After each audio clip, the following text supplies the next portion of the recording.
So we learned about the app manifest properties. Let's now add them to our manifest.json file so that we can actually see it in action. I will start with the name, and since this is a JSON file, every property has to go between double quotation marks. So double quotation marks name is the first property I want to configure here. The value also goes between double quotation marks. I will name it Instagram as progressive web app, since we kind of built an Instagram clone here, a very simple version of it. Now that's a rather long name, so let's also add the short underscore name property, where I will simply name this PWAgram. So basically the short version, which will be displayed below the app icon, for example. Speaking of that, before I configure anything else about this application, I want to add an icon so that we can see something. So let's add the icons property also between double quotation marks. And next, let's set the value, which is an array, not between double quotation marks. Here we specify multiple objects with curly braces, also not between double quotation marks, which configure the various icons we use. Each icon consists of 3 properties at least. The first property is the source, so basically pointing to the path where to find this icon. Now if you expand source here, under images, you'll find the icons folder, which holds, well, a lot of icons actually. Now I'll come back to what these Apple icons here do. The app icons are the ones I want to use for now. So let's start with the smallest one, the 48 by 48 icon. So the source simply is / to refer to our root folder, which is public since that is where our app is served from. Then source, so now we're inside this folder here. Next we want to go into images, so let's add images here. And let's add icons thereafter to access the icons folder. And then let's simply pick the icon we want to refer to, in this case app-icon-48x48.png. So this icon here. That's the path to the icon. We also need to give the browser a little bit more information. For example, the type. The type here is image/png. Now this is the type we want to use.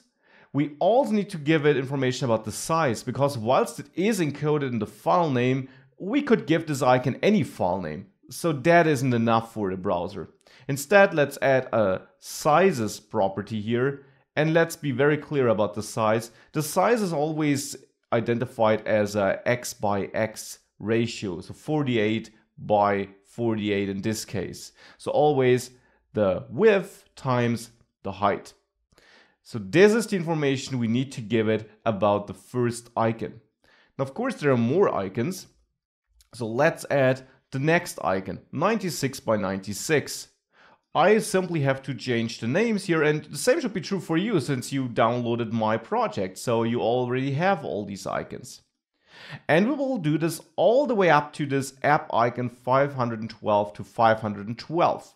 So I will quickly do this and exchange the number every time I add a new icon here. So the next one for me is 144.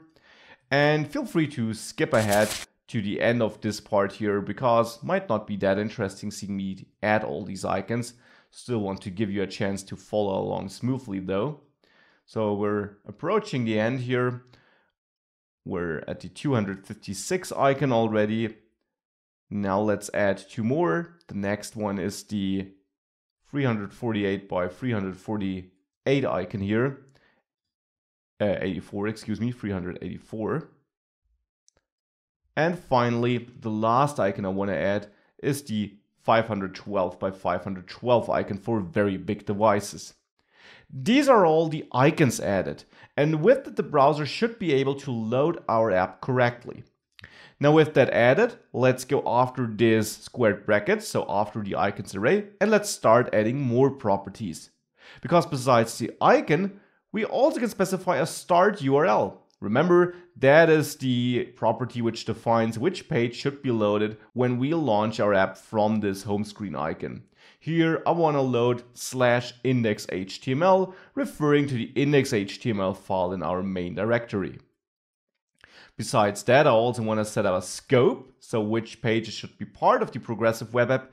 And here I will specify a dot, which basically means all the files in the public folder are part of my progressive web app. Next, I'll add display. And display for me here is standalone. However, there are other options too.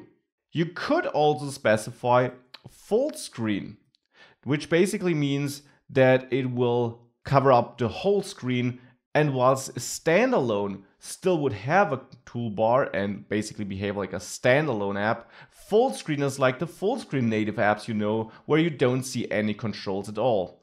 Not typically the choice you take for web applications, but you could do that.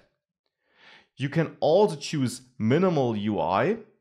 This will also feel like a standalone application, but with a reduced amount of UI elements. And you can also choose browser, which will open it like a normal web page in the browser. Now that's not very native application-like, so I will use standalone, which is the common choice you take here. We can next also set the orientation of our application. Now orientation can be any, or portrait, or landscape. Now, any obviously allows the user to switch, whilst portrait and landscape limited to a certain orientation. If you specify portrait primary, you also make sure that it doesn't switch if the user rotates the device by 180 degrees, which still is portrait, but obviously, well, upside down. Well, not on your web app, but the device. So portrait primary makes sure that it only is portrait if the basically home button is at the bottom of the device. And again, any and landscape are the alternatives. Now I will set it to portrait primary for this app here. However, be aware that in other apps you might not want to limit this. Maybe you want to give the user the freedom to rotate it. So definitely set this with care. Again, I will go with portrait primary here, but depending on the app you're building, you might want to set this to landscape or to any maybe. Now that's it for the orientation. We also can change the colors. I did mention this in the previous video. For example, we have the background color here.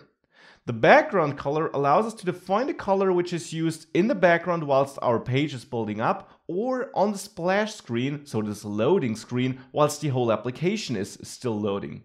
Here I will choose hashtag FFF, which is the hex code for white color, because I want to have a white splash screen with only our icon being placed in the middle of it. The browser will do this automatically for us. You will see it in one of the next lectures. You can also set up a theme color here.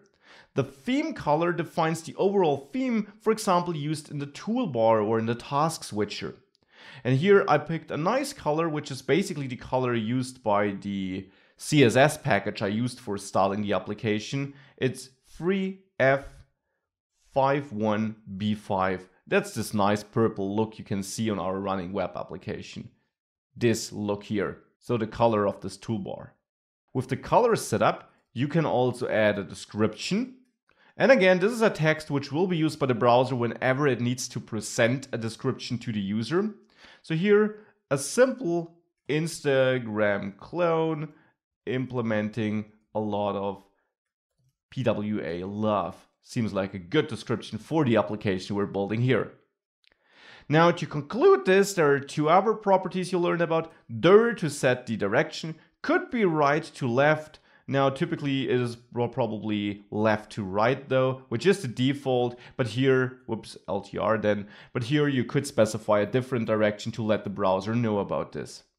And we also have lang. I will set it to ENUS, but you can use any 4-character color code, or 5 characters actually with the dash, to specify what the default language of your application is. And that's our own manifest.json file. Now let's see how we can test it and where this actually will work in the next lecture.